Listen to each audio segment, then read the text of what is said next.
大家好，我是夏媽。我們家是特別喜歡吃丸子類的，像魚丸、肉丸经常做。今天和大家分享一個蔬菜的嫩魚丸，真的超好吃。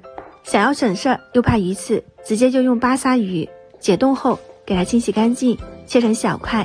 我這裡3斤魚肉可以做100個魚丸，分次放進絞肉機，攪打成細膩的肉泥，像這樣子有粘性，就可以放進大碗中，先放到一旁備用。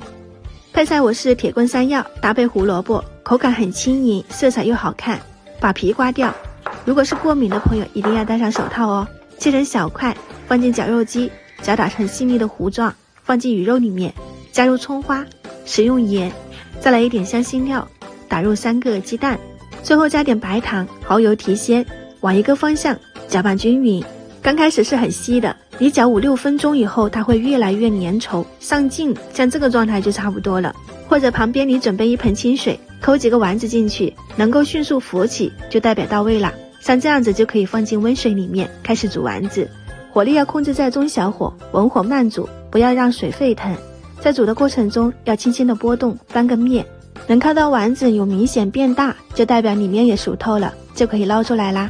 這樣我們的一個蔬菜魚丸就做好了。等它冷卻後，就可以裝進袋子裡，放到冰箱冷凍儲存。這個蔬菜魚丸真的很嫩，又嫩又滑，適合家裡的老人和小朋友，彈性不大，不是 Q 彈的那一種。平常煮個湯底或者是煮個麵條，搭配一下，真的是又鮮又嫩，超好喝。如果你也喜歡，可以點讚收藏起來試一下哦。